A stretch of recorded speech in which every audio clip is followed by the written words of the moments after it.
साथ जो कभी मिलता नहीं, डर जो हमेशा कायम रहे। नमस्कार दोस्तों, मैं हूं कायम और आप सुन रहे हैं एक हॉरर स्टोरी, वो भी मेरी जुबानी। दोस्तों, अगर आपने इस कहानी का पहला और दूसरा भाग नहीं सुना है तो मैं आपसे निवेदन करूंगा कि पहले उसे जरूर सुने। उसके बिना इस हिस्से की गहराई और डर आप महसूस नहीं कर पाएंगे। पहले और दूसरे पार्ट का लिंक आपको डिस्क्रिप्शन और प्लेलिस्ट में मिल जाएगा। और अगर आपने पहला और दूसरा भाग पहले ही देख लिया है तो अब संभल जाइए, क्योंकि कहानी अब एक ऐसे मोड़ पर पहुंचने वाली है जहां से वापसी मुश्किल है।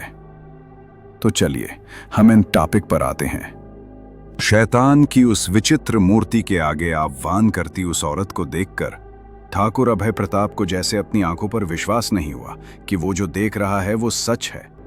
ठाकुर अभय प्रताप ने अपनी आंखों के सामने जो दृश्य देखा था उसे देखकर वो अपने आप से ही बातें करने लगा, कहने लगा, नहीं, ये नहीं हो सकता है। लेकिन अपनी आंखों के सामने जो देख रहा था वो अभी तो हकीकत थी। ठाकुर अभय प्रताप ने जिस औरत को देखा वो औरत कोई और नहीं, बाईसा गायत्री थी, जिसके एक हाथ में एक मासूम बच्चे का कटा सिर था तो दूसरे हाथ में एक सिर कटे मुर्गे का धड़ था, जिनसे खून बह रहा था। और वो खून बाईसा गायत्री के आगे रखी एक बर्तन में टपक रहा था, लेकिन वो आंखें बंद करके उस शैतान का आह्वान कर रही थी। ये देखकर ठाकुर अभय प्रताप को तो ऐसे लगा जैसे उसके पैरों तले जमीन खिसक गई हो। उसने देखा कि बाईसा गायत्री अजीब अजीब तरह के आह्वान कर रही थी। फिर उसने उस सिर को सामने जल रही अग्नि में समर्पित किया और उनसे निकले खून को उस शैतान की मूर्ति को पिलाना शुरू कर दिया। फिर उसने मुर्गे के अटपटे धड़ को नोच कर खा गई, जिसकी वजह से बाईसा गायत्री का पूरा चेहरा खून से सन गया और बड़ा ही खूंखार लग रहा था। ये देखकर ठाकुर अभय प्रताप के चेहरे पर घृणा के भाव आ गए। उसका चेहरा गुस्से से तमतमाने लगा। उसका मन तो ऐसे किया कि वो अभी जाकर अपनी तलवार से बाईसा गायत्री को मौत के घाट उतार दे, लेकिन फिर उसने सोचा कि इस तरह उसे यहाँ आसानी से सजा नहीं दे सकते। उसे सभी के सामने इसे सजा देंगे जिससे लोगों में जो डर व्याप्त है वो कम हो। ये सोचकर ठाकुर अभय प्रताप सोचने लगे, अगर उसने अपने गुस्से में आकर यहाँ बाईसा गायत्री को सजा देने की सोची तो ये भी तो हो सकता है कि बाईसा गायत्री उसे उस काले जादू में कैद करके हमेशा के लिए यहीं पर कैद कर दे या फिर मौत के घाट उतार दे। उसे अपनी जान का डर नहीं था, लेकिन अगर ऐसा हुआ तो बाईसा गायत्री कहीं इन सब की सजा और मासूम लोगों को न दे दे। साथ में ही फिर बाईसा गायत्री का सच किसी को पता नहीं चल पाएगा। ये सोचकर उसने उस समय चुप रहना ही बेहतर समझा। वो भी यही सोच रहा था कि फिर उसकी नजर पड़ी कि जो सामने जमीन पर उस बच्चे का शरीर पड़ा था वो अब बाईसा गायत्री के हाथ में था, जिसे अब वो अपने मुंह से लगाकर उसका खून चूसने लगी। ये देखकर ठाकुर अभय प्रताप को तो जैसे अपने आप पर काबू नहीं हो रहा था, साथ में ही उसे काफी तकलीफ हो रही थी, जैसे उसकी आंखें जो देख रही थीं उस पर विश्वास नहीं कर पा रही थीं, क्योंकि बाईसा गायत्री ऐसा कर सकती है ये वो कभी सोच भी नहीं सकती थी। जिससे उसने अपनी जान से ज्यादा प्यार किया, खुद से बढ़कर विश्वास किया, वो ऐसे कैसे कर सकती है? उसका दिल ये मानने को तैयार नहीं था।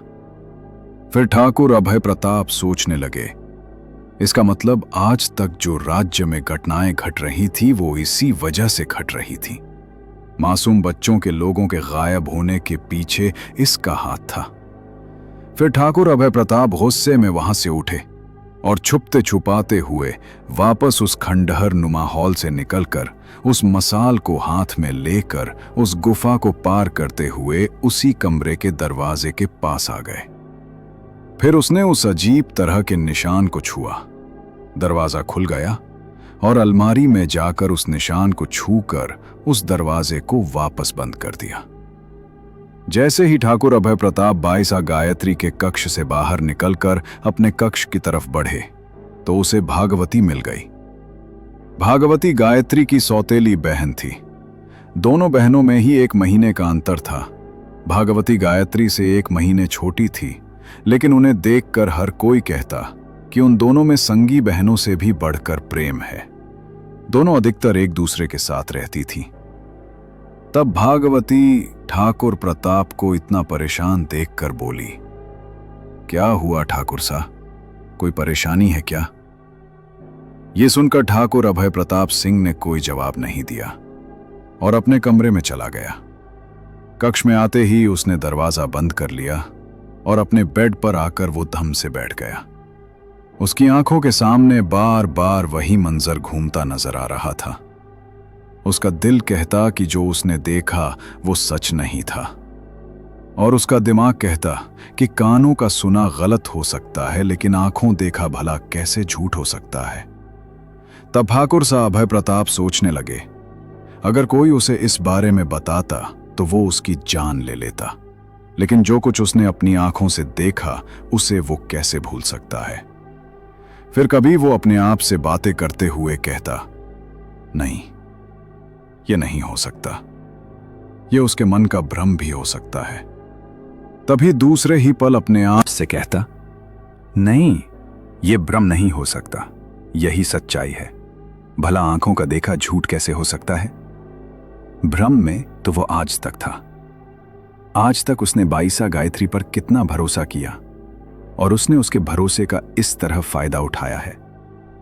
चाहे जो हो जाए, लेकिन वह इस तरह उस पर जरा भी दया नहीं करेंगे, और उसमें जो घिनौनी हरकतें की हैं, इसके लिए उसे उसके किए की सजा जरूर देंगे। तभी उसने कुछ सोचा और एक नौकर से कहकर भागवती को बुलावा भेज दिया। वही ठाकुर सा अभय प्रताप सिंह का बुलावा मिलते ही भगवती भाग कर आई। तब ठाकुर अभय प्रताप भागवती की तरफ देखते हुए गुस्से में बोले, तुम्हारी ही बहन है राजकुमारी गायत्री, और तुम हमेशा उसके साथ रहती हो। तुम्हें अच्छे से पता होगा कि वह क्या करती है क्या नहीं। यह सुनकर भागवती घबराते हुए बोली, मैं कुछ समझी नहीं राणा सा। यह सुनकर ठाकुर अभय प्रताप गुस्से में उसके पास जाकर बोले, तुम अच्छे से जानती हो कि मैं क्या पूछना चाहता हूं। आज तक राज्य में जो कुछ भी घटनाएं घटित हो रही थीं, मासूम बच्चे, आदमी जो कोई गायब हो रहा था, उनके पीछे किसका हाथ है, बताओ हमें। यह सुनकर भागवती घबराते हुए बोली, हमें नहीं मालूम राणा सा। तब ठाकुर अभय प्रताप ने अपनी तलवार निकाली और कहा, अगर अपनी जान प्यारी है तो सच सच बता दो, वरना मैं इसी वक्त तुम्हें मौत के घाट उतार दूंगा। यह सुनकर बाईसा भगवती घबराते हुए हाथ जोड़कर बोली, ठीक है ठाकुर सा, मैं सब कुछ सच सच बताती हूं। मैं आज तक आपसे सच नहीं छुपाना चाहती थी, सब कुछ आपको बताना चाहती थी, लेकिन मुझे डर था कि आप मेरी बातों पर विश्वास नहीं करेंगे और मेरे एक सच्चाई बताने से न जाने कितनी जानें और चली जाती। इस वजह से मैं चुप रही। हाँ कुंवर सा, हाँ मुझे पता है कि आज तक जो भी राज्य में घटनाएं घट रही थी वह जी सा गायत्री की वजह से ही घट रही थी।